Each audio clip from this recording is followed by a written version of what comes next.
High friends, welcome to the hungry soul. তো আজকের আমি বানিয়ে নিয়েছিলাম চিকেন বাও বানস। তাহলে চলুন দেখা যাক কিভাবে বানিয়েছি। প্রথমে একটা কাপের মধ্যে 2 চামচ ইস্ট আর 2 চামচ চিনি নিয়ে ওর মধ্যে সামান্য একটু জল দিয়ে ওটাকে ভিজিয়ে রেখেছিলাম প্রায় 10 থেকে 15 মিনিট। তারপর বাও বানসের জন্য নিয়েছিলাম চিকেন, তার মধ্যে আমি দিয়ে দিয়েছিলাম সামান্য অ্যারারুট, আর দিয়েছিলাম গোলমরিচ, আর দিয়েছিলাম নুন। এবার এটাকে ভালোভাবে মাখিয়ে প্রায় 10 থেকে 15 মিনিট রেখে দিয়েছিলাম। এবার যেটা সব থেকে জরুরি সেটা হচ্ছে ময়দা নিয়েছিলাম, তার মধ্যে সামান্য নুন দিয়ে দিয়েছি। ইস্টটা ভিজিয়ে রেখেছিলাম সেটা এখানে দিয়ে দেব। এবার ইস্টটা দেওয়ার পর এই ময়দা ইস্ট ভালোভাবে মিক্স করতে হবে, কোনো রকম এখন জল দিলে চলবে না। আর আমি এই বাও বানসের মধ্যে ময়দা মাখার সময় কোনো রকম জল ব্যবহার করিনি, নর্মাল জল ব্যবহার করিনি, ইস্ট ব্যবহার করেছিলাম। ইস্টের মধ্যে যে জলটা মিশিয়েছিলাম ওইটাই ব্যবহার করেছি। আর ময়দাটাকে আমি পুরোপুরি দুধ দিয়ে মাখবো। এবার যতক্ষণ একটু ভালোভাবে মাখানো হচ্ছে তার মধ্যে আমি দিয়ে দেবো সামান্য দুধ। এবারে দুধ দিয়ে আস্তে আস্তে ময়দাটাকে ভালোভাবে মেখে নিতে হবে। ময়দাটা মাখা হয়ে গেলে ভালো করে ওর মধ্যে তেল দিয়ে প্রায় 1 ঘন্টা থেকে 1.5 ঘন্টা, আপনারা চাইলে আরও বেশি রাখতে পারেন, যত রাখবেন তত ময়দাটা ফুলবে। আমার হাতে বেশি টাইম ছিল না, তাই আমি 1 ঘন্টা রেখেছি। এবারে যে চিকেনটা ম্যারিনেট করে রেখেছিলাম সেটা ফ্রাই করে নেবো, তার জন্য কড়াইতে তেল গরম করে নিয়েছি। এবারে কড়াইয়ের মধ্যে আমি চিকেনগুলোকে ছেড়ে দিচ্ছি। এরপর আমি এখানে চিকেনগুলোকে ভালো করে ভেজে নিচ্ছি। যতক্ষণ না চিকেনগুলো ভালোভাবে ফ্রাই হচ্ছে ততক্ষণ আমি তুলব না। চিকেনগুলোকে গোল্ডেন ফ্রাই করে নিলে দেখতেও ভালো লাগবে আর খেতেও বেশ সুন্দর লাগবে। তো এখানে আমার চিকেনগুলো ভাজা হয়ে গেছে। এবার আমি চিকেনগুলোকে একটা জায়গায় তুলে নেব।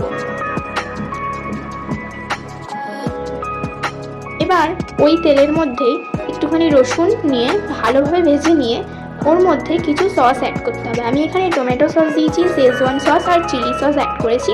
আর যেটা মাস্ট লাগবেই সেটা হচ্ছে সোয়া সস। সোয়া সসটা না দিলে কিন্তু চলবে না। এবার ভালো করে এগুলোকে মিক্স করে নেব।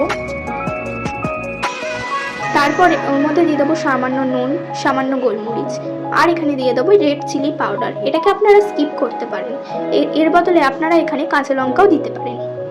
এবারে চিকেনগুলোকে দিয়ে দেবো। চিকেনগুলো দিয়ে গ্যাসের ফ্লেম লো রেখে ভালোভাবে এটাকে মিক্স করে নিতে হবে। আর সামান্য দিয়ে দিয়েছিলাম ধনেপাতা। আমার এখানে চিকেনটা করা তৈরি হয়ে গেছে। এবার আমি দেখাবো ময়দাটা কীরকম হয়েছে। আপনারা এখানে দেখতেই পাচ্ছেন আমার ময়দাটা খুব সুন্দরভাবে নরম হয়েছে আর খুব ভালোভাবে মাখা হয়েছিল। আপনারা চাইবেন একটু বেশি টাইম রাখার। তো আমি লেচি কেটে নিয়ে এবারে ছোট ছোট করে বেলে নেব বাও বানসের মতো। এবারে একটা পেন্সিলটাকে মাঝখানে রেখে পেন্সিলের মাধ্যমে এটাকে আমি দুভাজ করে দেবো। পেন্সিলটা দেওয়ার কারণ হচ্ছে যাতে দুটো একসাথে ভালোভাবে লেগে না যায়। এবারে আমি একটা ছিদ্রযুক্ত থালা নিয়েছি, যার মধ্যে আমি ছোট ছোট করে পেপার কেটে তার মধ্যে তেল মাখিয়ে বাও বানসগুলো রেখে দেবো। এটাকে স্টিম করতে হবে। আপনারা যারা বাড়িতে মোমো বানিয়েছেন ঠিক সেমনিভাবেই এখানে স্টিম করে নিতে হবে। আপনাদের কাছে যদি বাটার পেপার না থাকে তাহলে আপনারা এরকম ছোট ছোট করে কাগজ কেটে ওর মধ্যে তেল মাখিয়ে এরকমভাবে দিতে পারেন। এবারে এটাকে আমি ঢাকা দিয়ে দিলাম। তলায় একটা বড় গামলি নিয়ে ভালোভাবে জল গরম করে ফুটো থালাটা দিয়ে তার উপরে এই বানসগুলো দেবেন। দেখবেন কি সুন্দরভাবে ফুলে উঠেছে। আমার এই বানসটা হতে মাত্র 15 থেকে 20 মিনিট লেগেছিল। এবার আমি চিকেনগুলো এর মধ্যে ভরে দেবো। আপনারা দেখতেই পেরেছেন কি সুন্দর ফুলে উঠেছিল আমার এই বানসগুলো। এবারে এর মধ্যে আমি চিকেন দিয়ে দিলাম। তারপর একটু গার্নিশ করার জন্য আমি এখানে দিয়েছিলাম শসা আর পেঁয়াজ। আপনারা চাইলে এগুলো স্কিপ করতেই পারেন। আপনারা চাইলে এখানে মেয়োনিজ অ্যাড করতে পারেন, সস অ্যাড করতে পারেন।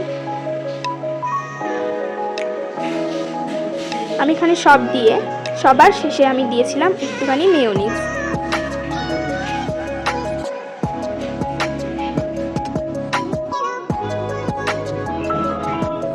তো এখানে আমার চিকেন বাও বানস রেডি হয়ে গেছে। খেতে খুবই সুন্দর হয়েছিল। আপনারা বাড়িতে বানিয়ে দেখবেন আর কীরকম হয়েছে কমেন্ট বক্সে জানাবেন। Subscribe the hungry soul. Thank you.